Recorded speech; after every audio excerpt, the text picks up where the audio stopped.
একটা ব্যক্তি সে বুঝতে পারে সে পাপ করলে ভালো থাকতে পারে না, সে চায় সে আর পাপ করবে না, সে চায় আল্লাহর পথে যেতে, সে চায় 5 ওয়াক্ত নামাজ পড়তে, সে চায় ভালো মানুষের মতো থাকতে, সে একটু শান্তি চায়, সে তার অগোছালো জীবন থেকে বের হতে চায়, সে যে পাপ করে সবকিছু বাদ দিতে চায়। কিন্তু এরপরও মানুষের ধোঁকা, নিজের পরিবেশ, শয়তানের ধোঁকা, নিজের নফসের ধোঁকা, এই সবকিছু মিলে পাপ করে ফেলে। জানেন, এরকম অনেক ব্যক্তি আছে যারা এই অবস্থার মধ্যে আছে যে সে পাপ করতে চায় না, সে পাপের মধ্যে যেতে চায় না, কিন্তু এরপরও নফসের ধোঁকা, শয়তানের ধোঁকা, আজে বাজে মানুষদের সাথে মিশে বিভিন্ন ধোঁকায় পড়া, এই সবকিছুর কারণে সে পাপ করে ফেলে, সে ভুল করে ফেলে। কিন্তু একটা মানুষ সে যখন ভুল করবে, আবার তওবা করবে, আবার ভুল করবে, আবার তওবা করবে, এই মানুষটা যদি এইভাবে চালায় যাইতে থাকে এবং একটা সময় গিয়ে হয়তো আল্লাহ তাআলা চাইলে সে একদম পাপ থেকে মুক্ত হয়ে যাবে, সে একদম ভালো হয়ে যাবে।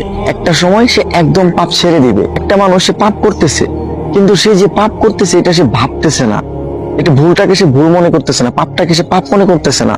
সে একটা খারাপ কাজ করতেছে, সে পাপ করতেছে, তার কাছে মনে হচ্ছে না যে এটা ভুল, এটা খারাপ, এটা পাপ, আল্লাহ তাআলা এটা অপছন্দ করেন, আল্লাহ তাআলা এটা থেকে দূরে থাকতে বলছে। এই মানুষটা যদি পাপ করার সাথে সাথে এইরকম চিন্তা করে আর মাফ না চায়, তাহলে এই মানুষটাই মূলত পাপের কারণে ধ্বংস হয়। এই ধরনের মানুষ, হ্যাঁ, এই ধরনের মানুষের মূলত পাপের কারণে ধ্বংস হয়।